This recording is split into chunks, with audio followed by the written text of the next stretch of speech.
మీకు ఉదయకాల శుభములు. అనుదిన వాక్య ధ్యానం డైలీ బ్రెత్కు మీకు స్వాగతం. Praise the Lord. ఈ దినము కొరకు సిద్ధపరచబడిన దేవుని వాక్యము మీకా గ్రంథము 7వ అధ్యాయము 11వ వచనం. నీ గోడలు మరలా కట్టించు దినము వచ్చుచున్నది, అప్పుడు నీ సరిహద్దు విశాలపరచబడును. ప్రభునందు ప్రియులారా, ముందుగా మీకు హృదయపూర్వక వందనములు తెలియజేస్తూ ఉన్నాను. చిన్న ప్రవక్తలలో ఒకరైనటువంటి మీకా ద్వారా ప్రభువు మాట్లాడిస్తున్నాడు. క్రీస్తు పూర్వం 700 సంవత్సరాల క్రితం ప్రవచనం అయినప్పటికీ ప్రస్తుత మన ఆత్మీయ జీవితానికి చక్కగా వర్తిస్తూ ఉన్నది. యెరూషలేము కోట గోడలు పడగొట్టబడ్డాయి. జీవితం దుర్భర పరిస్థితుల్లో ఉంది. కానీ దేవుని భరోసా చూడండి, నీ గోడలు మరలా కట్టించు దినము వచ్చుచున్నది. ఒక నిరీక్షణకు తెరపడుతోంది.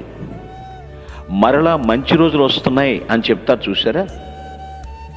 దేవుని ప్రజలు క్షేమంగా ఉంటారు అన్న భరోసా మనకిక్కడ కనబడుతుంది. దేవుడు మీకా ద్వారా మాట్లాడుతున్నాడు.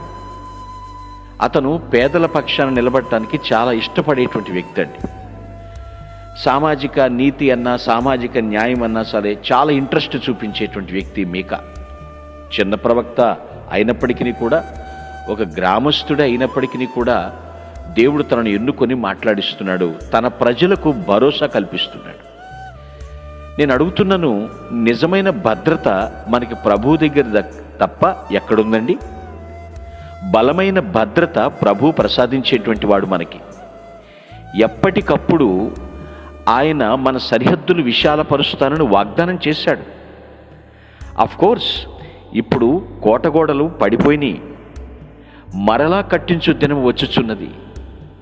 పడిపోవటానికి కారణాన్ని వెతకటం ఒక ఎత్తైతే, దిద్దుకుంటం కూడా చాలా అవసరమండి.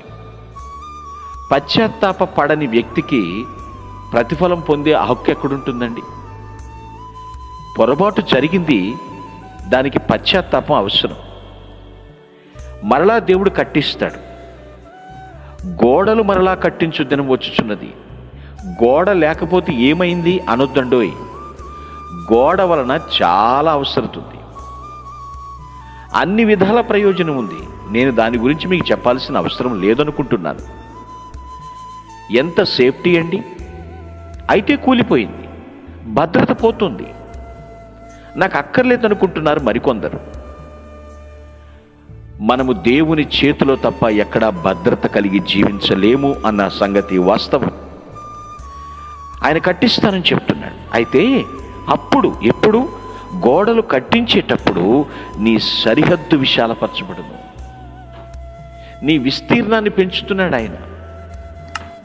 నీ భూభాగాన్ని నువ్వెంత ఆత్మీయత సంతరించుకుంటే, ఎంతగా ప్రభు పాదాల దగ్గర సమయాన్ని గడిపి ఆయన ఇష్టాయిష్టాలు తెలుసుకుని జీవించగలిగితే అంతగా దేవుడు నీ సరిహద్దు విశాలపరుస్తాడు. కొంతమందికి ఎంత భూమి ఉన్నా చాలదండి, ఇంకా ఇంకా ఇంకా ఇంకా అని ఎంత అనుభవిస్తారో వారికి తెలిస్తేనే కదా. మనిషికి 6 అడుగులు చాలు ఎంతున్నా అనేటువంటి సామెత నిజం చేస్తున్నారు కదా. దేవుడు మన సరిహద్దులు విశాలపరుస్తాడు. నీ ఖ్యాతి అనే సరిహద్దును విశాలపరుస్తాడు. నీ కీర్తి, ఘనత, పేరు ప్రతిష్టలు సరిహద్దులవి విశాలపరుస్తాడు. నీ గురించి కొంతమందికే తెలిసేమో. నీ భక్తి, నీకున్నటువంటి దేవుడు ఇచ్చినటువంటి ఆశీర్వాదం కొద్దిమందికే తెలిసేమో. అనేక మందికి తెలియజేస్తాడు. నీవు దేవునికి నమ్మకంగా జీవించు. ఆయన సన్నిధిలో అణిగిమణిగి ఉండు.